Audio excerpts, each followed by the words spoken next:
My name is Brian Pillman Jr., and you're listening to the Armbar Audio.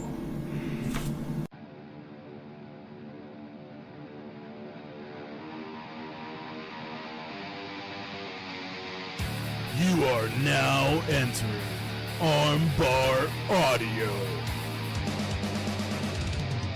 My name is Tim Farley of Armbar Audio. Next to me is my trusted companion, John Kearns. What's up, everybody? and this is a special edition of Armbar Audio.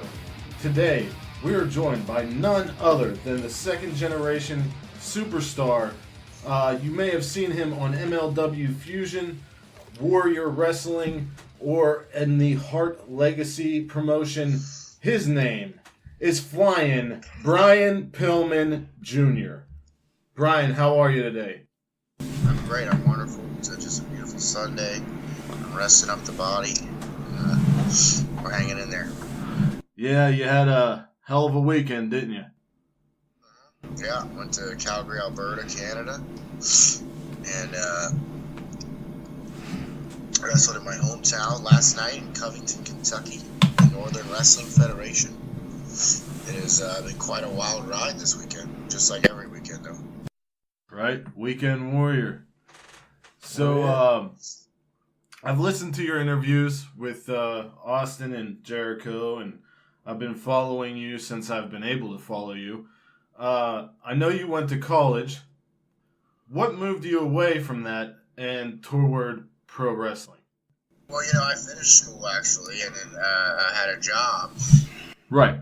with that right out of college, and it was just more or less the lifestyle that I was living of the 9 to 5 was not something that I was into, so I quickly realized through yoga and through working out and really coming into my own physically, just the potential genetics I had and things of that nature really high.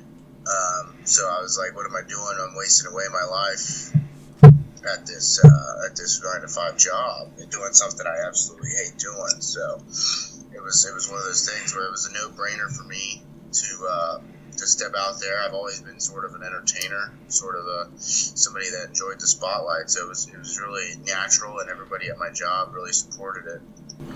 So you inherited a lot from your father.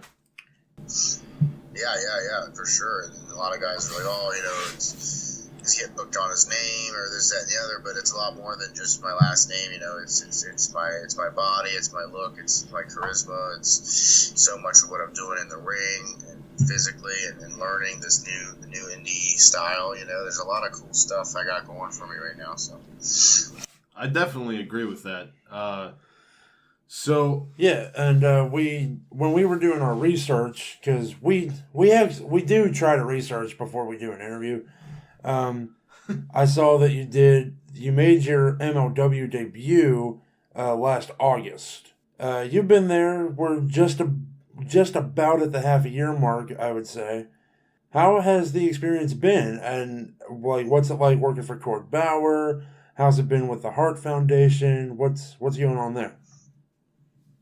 So Cord's great. He's very pivotal to my development.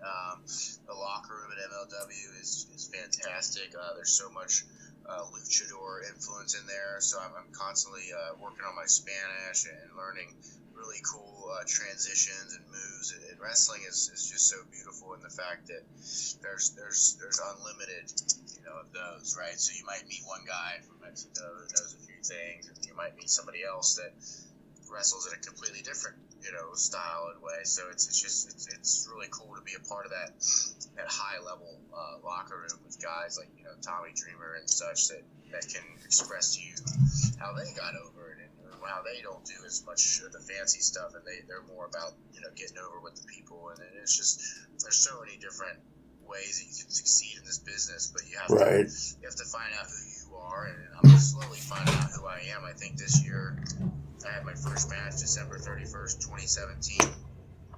So I think in this first year of wrestling, I'm starting to find out who I am. yeah, and you got a nice group of guys around you. I'm sure it's a great and unique experience being around Teddy. Yeah, Teddy is a very good character in this business. He always stays true to himself. Honestly, true to his character. He's somebody that will be honest with you. You know, he's not a bullshitter. He's family, and I got to really experience that family. Just this past weekend, I wrestled in Calgary with Teddy, and we did a 6-man tag with a local babyface. His name was Renegade, and he was over nobody's business, and then Harry couldn't wrestle because he had a blood clot in his calf, but Harry's going to come out on January 25th. We're going to wrestle in Calgary again, so it's going to be a truly magical experience once it all comes together. Yeah, man. I saw that pretty soon on MLW, you're going to be, you guys are going to be wrestling the Lucha Brothers for Super Fight, I think. Yeah. So that's a big deal. That's a very big match feel to that. I don't think I'm going to be competing directly. I think because it's a tag title match, it would only make sense for me to be on the sidelines for that one. But I will be present. You do stand out on the sidelines. Yeah. I'm somebody that I can attract attention and hopefully give that home field sort of advantage for the Hart Foundation. I think we already have the crowd in our pockets, and if Teddy and Harry can get out there and take care of business, and I can, as long as I can keep Conan at bay, because I think Conan's going to be involved in the mix. If I can make sure that Conan doesn't get involved, then we can have a nice, clean wrestling match. If you know what I'm saying. Yeah. Hit him with that damn cane and his big old noggin. Yeah. Speaking of canes, I decided to watch your Singapore cane match with Tommy last night. What was the preparation like for that thing? Oh wow! So yeah, I had never done the canes before, and it's funny just as you bring it up. I was actually gonna watch some footage of that today and really go over what happened because I just don't even remember. It was just so physical. You had 6 layers of clothes on. Yeah. Dealing with those canes, it's a wild time when you start having to adjust and adapt as someone that's so new to the business. It can really be a shocker too, especially when you don't know if it's how painful it's gonna be, the technique, the proper technique when using them. So you're thinking on your feet, and next thing you know, you come out on top and you win, and it's like wow. Definitely. Yeah, that match was brutal. Yeah, I loved it. So did you guys get to see that? Wow, that's great. It just came out 24 hours ago. So yeah, I watched it last night on the MLW YouTube channel. Okay, yeah. That's awesome. Thank you. Yeah, absolutely, man. We love the Hart Foundation. I've been a Hart Foundation mark my whole life. Bret Hart. When I was a kid, after Ultimate Warrior, it was Bret Hart. And then it was everybody associated with him. So, I was a huge fan of your dad's, huge fan of Harry's dad, So, I know you're very vocal. You have a very good social media presence, especially on Twitter. You come into conversations with a sound mind and, an unbiased and balanced opinion, I've noticed. And, with the whole AEW thing becoming a reality, I saw you said that competition is good and things of that nature. What are your thoughts on AEW, and what are your thoughts on the pro wrestling landscape in 2019? AEW is a very, very important part of this whole indie wrestling boom. It's because indie wrestling is becoming so popular. There's bound to be those that want to organize it into something more to where it's no longer indie wrestling, right? AEW will not be an independent promotion. It will be a highly professional organization that is not like Impact, not like MLW. It's going to be funded so that it is, competing on the grand stage, on the high level, bigger than ROH, bigger than anything that we've seen in a lot of times. And if they really space out and really market and really treat their talent as the stars that they are, and really give them limited dates and really extend the lifetime of their bodies and take care of their bodies, and they have something very, very powerful here, I think. And I think when you see companies like the Jaguars and the different sports companies investing, a similar thing happened in the esports realm, where games like League of Legends and different fighting games, like basketball teams, pro NBA teams were investing in esports, in like the SoCal region and stuff like that. So when that starts happening, that's when shit's going down. You know what I mean? That's when the money is getting real, when you start bringing in investors and things like that. So I'm definitely really looking forward to it. I hope that my ties, my contract with MLW, I'm fairly certain it does not restrict me from working with AEW, and I'm fairly certain that I'd like to work within some capacity with AEW this year. So I'm hoping to be a part of that double or nothing. And if it happens, it happens. If it doesn't, because I know what we got going on in MLW is very special as well. It's very groundbreaking, and that's the problem. I wouldn't say it's a problem. It's a good problem to have, but there's just so much going on in wrestling today. It's hard for the fans. It's hard for the people to get a taste of everything. So. I agree, and I remember you talking to, it was either Jericho or Austin, and you said you wanted to go to Japan, and you either take influence from or you really look up to Kenny Omega.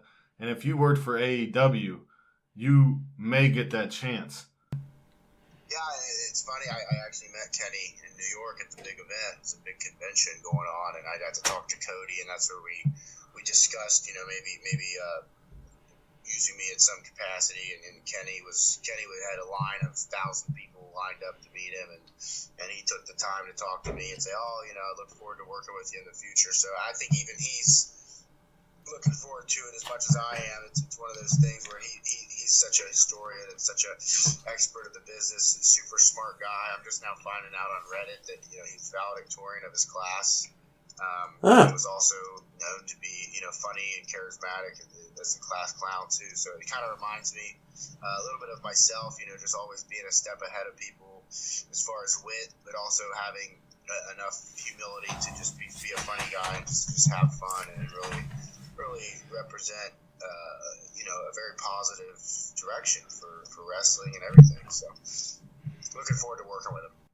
Yeah, and you brought up similarities between you and Omega, and you brought up esports a little bit ago. Are you a gamer yourself? Because I know Kenny is.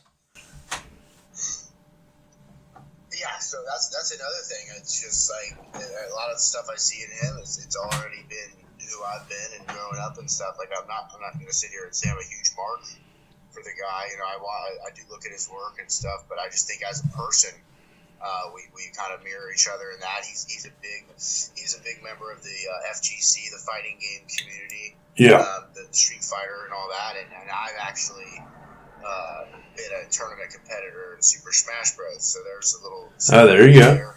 But the biggest game I got into was League of Legends for like at least 4 or 5 years through college. I played the hell out of that game, and I made a little bit of money doing it. So. I was one of the top 1% players in the United States, and I always thought, oh wow, this is cool. I'm going to be playing this game forever. But then I slowly realized that it's just a game, and there wasn't a realistic career in that, and it was it got a little bit addicting. So then I switched to things that were a little more mild and mostly competitive, and that weren't really geared on addiction. I think.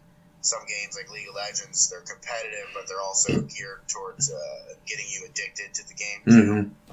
Absolutely. Where games like Street Fighter and fighting games, while they're mostly competitive, they aren't really designed to make you be addicted to them. They're just designed to make you fired up about the competition of it, right? So the addiction comes from wanting to win and like the fighting spirit of things, where it's like other games are disguised as competition, but they have certain elements that just make you want to keep playing regardless of whether you win or lose, right?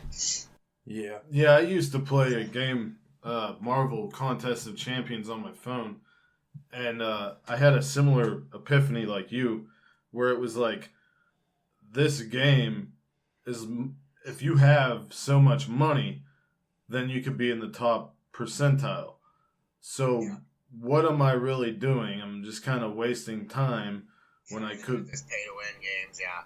Yeah, I can't stand that stuff. But like you said, with like a fighting game, unless you're playing at an arcade, you're not like getting addicted or spending too much money. It's like yeah, you need two people to play. It's always best to be in person. So at least you're a part of a community when you're going out there to an arcade. You're in person. You can really see people's reactions and the emotional stuff going on there. But with those online games, it's like you get absorbed into the portal of it, and then you keep playing. Things like games like World of Warcraft. Games that are designed to just be addicting. All right. So, who have been some of your favorite opponents thus far in your career? Oh wow! I've got to say I probably had my best match with Chase Owens. That was a really cool time. We went about 25-30 minutes, and very big angle there. We worked a main event. It was really hot. So probably the best worker I've ever worked with was definitely Chase, just because I was at a level where I could somewhat hang with him. So I got to experience it. Nice. Early in my career, like my third match ever, I wrestled Joey Janela in Chicago, and that was, as over as that was, and as fun as that was, I have to thank the Chicago fans, because they never gave up on me, because even when I started, it was my third or fourth match, I was green as grass. They could have booed me out of the building, right? And they did it. They cheered me on. They loved it. And then months later, when I come back, I'm more experienced. I've got less excuses to make, and I wrestled in front of a Chicago crowd again, and then there they were again. They were great for me. So I really owe a lot to that city as far as my development and working in front of big crowds and stuff. Chicago's great for that. I wrestled Matt Seidel in Kansas one time. That was cool, but again, that was really early. That was like my 10th match ever, so there wasn't a lot that I could do to really express how good I really was. I was still learning. So now that I've got a lot of these ideas, I got a lot of these better habits and stuff and things and knowledge. Just the knowledge builds up. Every match you have, you get better and better and better. But I'm blessed to be able to work with so many good guys, for sure. Tommy Dreamer, another great one. Yeah, he's like a symbol for wrestling, I'd say. Like, it seems like everybody who's ever worked with him or been around him has nothing but great things to say about his mentoring skills. So he's kind of like a symbol of like a father or an uncle figure in the business. Would you agree with that? Oh yeah, and Tommy's one of those guys that he'll never give up on you. He'll always be there. He said he's only given up on one guy that they were bringing up in his whole career. So he's training me. I'm a little hard-headed at times, and I've got a lot of that indie style in me, I think, just from working so many dates on the indies and then going through to work TV with MLW. So there's a little bit of conflict and distance there with some timing and stuff. But when you're surrounded by guys like that, guys like Tommy Dreamer, it's just wonderful, man. Aside from the opponents you've already had, who are some dream opponents? Oh, okay. So someone I'm really hoping to wrestle this year, I'm really hoping it comes through, is Jushin Thunder Liger. Woo! That'd be awesome. That'd be a great match to have. He's somebody I've always wanted to step in the ring with. Imagine that iconic, that nostalgic factor, right? Imagine if the first episode of AEW you wrestled Jushin Liger. Yeah, that would be wild if they can get that to work through, to pull that through, and if Cody and them got to sign off on that, and then I went out there and I had my best match ever. And that's the thing, I'd want to make sure it was my best match ever. I'd want to make sure I'm at the top of my game. I unfortunately, I came into wrestling, I became a fan of wrestling after your dad had already had his career, and when he unfortunately passed away, I I tried to look for a bunch of stuff with him. I of course loved his bit with Austin coming into his house, um, and And the stuff. and the Gold Dust stuff was fantastic. I wanted to know, what is your personal favorite match that your dad had? It's funny. I get asked this a lot, and sometimes my decisions will change based on what I've seen and based on the knowledge that I've accrued based on what I've seen, if that makes sense. Yeah. Like there's matches I've seen when I was younger, but maybe I didn't understand them until now. But I really like his match that he had with Mark Marrow, where they were more or less they were set up to fail basically. They were set up to go out there and wrestle 30 minutes, and I guess the idea was that they were trying to expose Mark or something. They didn't think he was a good enough worker to go out there with my dad and go 30 minutes or whatever, and I mean they just tore it up. They tore the house down. They had a hell of a match. It's one of the most highest rated matches of my father's career. So it's definitely one of Mark's best showings as well. So the fact that they went out there and they just had a very physical, textbook, solid, super good match, very believable, very strong near falls and stuff. Two guys that really just knew how to work and really they were trying to prove. They were trying to. They felt they knew something was up. They knew they were trying to be set up to fail. And so, out of spite of that, they went out there and stole the whole show. So, it was a really cool match with a cool story behind it. And I love Mark, and Mark's a good family friend of mine. So, yeah, Mark is Mark seems like an awesome guy. He with all the talks he gives and his public persona. So, this is going to be our last question, and this is a subjective question, so take it how you want to answer it. okay. Who would be on your Mount Rushmore of wrestlers? Oh, okay. So, I would put. I'm trying to think. Obviously it's subjective. So the one that's set in stone that no one can change, Stone Cold Steve Austin, right? That's clearly the George Washington of the bunch, right? We're not taking out Steve. I want to say just from my personal, who I relate to, we'd have to put The Rock up there. Nice. The Rock. I mean, he's The Rock, so he should be on The Rock of. So we got Stone Cold and The Rock, right? So we have two guys that drew a lot of money for this business. Two guys that were always in great shape. They could always cut a great promo. They were the full package. Maybe not the most technical, flippy-do wrestlers, but they got the job done in the ring, and they had so much charisma that it didn't matter what they did. You know what I'm saying? When you're that powerful, when you're that over, and you can save your body. I mean, look at The Rock; he's still working and doing things with definitely with the movie business and stuff, and his body hasn't fallen apart on him because he didn't do all that crazy stuff. I'm sure he had his fair share of injuries, but and then you got guys like Steve that he blew out his knees, but he kept going, and he maybe just had a freak accident with his neck. I guarantee, if it wasn't for his neck, he'd still be wrestling today. So we got those two guys, and then some people like to say Hogan. I think Hogan maybe deserves a spot because of just how much he grew the wrestling business. Mm-hmm. But Hogan is a hit or miss. Maybe not.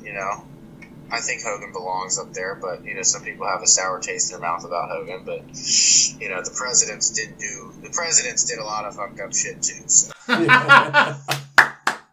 maybe deserves a spot.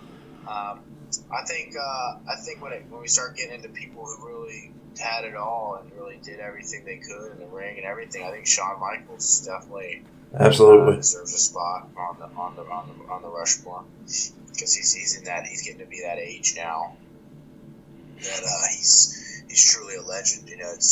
We always like to think, because I grew up watching him, so it's like, it was only 15 years ago that I was watching him or something, but it really was a long time, and he hasn't been in his best game for a while. So when we look at him, we got to remember him as the legend that he was, and not who he is now. Definitely. So that's somebody that definitely belongs up there. So you got The Rock, Austin, Hogan, and Michaels. Yeah. Nice. I think that's a good group of guys. He's only 4? Yeah, I think there's only 4 heads on the Mount Rushmore. Yeah. Okay. I've seen it. I don't remember. All right, Brian. Thank you for taking time out of your life to speak with us today. Oh, yeah. Thank you guys for bringing me in and making things a lot of fun. There were some good questions, not the same stuff I hear all the time. Oh, that's awesome. Thank you. That's what we aim to do. We like to be different. Yeah, that's awesome. And so, Brian, you have anything upcoming that you would like to plug, or your social media? Look forward to this weekend, January 19th. I wrestle in New Jersey for Pro Wrestling Magic, and we are doing a big show up there. I'm wrestling Dan Moff. I love wrestling in the Northeast. There you go. There's a lot that goes on up there, a lot of strong talent. So that dude's big. And then later on, look forward to our next MLW. Follow me on Twitter at Flyin Brian Jr. and on Instagram at Flyin Brian 41. Amazing. Well, thank you so much for doing this, bud. We've had a blast. I hope you have as well. One more thing. I love your finisher. The straight jacket DDT neck breaker. So awesome. Yeah. Because there's so many ways to get out of it. Right. And you could put it on anyone. Mm. Yeah. So it just flat out works. When I saw it, I was like, that's awesome. All right. Yeah, it's quick. It works on anybody. It works on big guys, small guys, anybody. As long as I can get the grip in and get it locked in, there's nothing that they can do to stop it at that point. I've never had anybody kick out of my finisher. So no, it's totally unique. I love it. All right, man. Well, thank you so much. This has been a special episode of Armbar Audio featuring Brian Pillman. Wherever you are in the world, whether it is morning, noon, or night, you have a great one, and peace and love to all of you.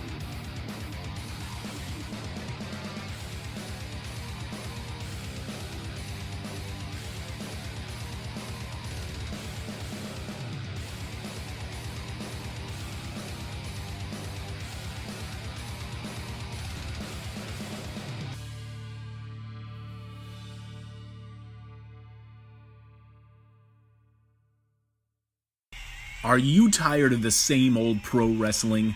Then check out the amazing action on Powerslam.tv, the biggest indie pro wrestling channel in the world.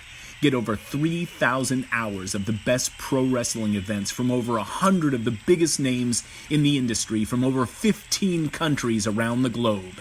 Get your free trial today at Powerslam.tv.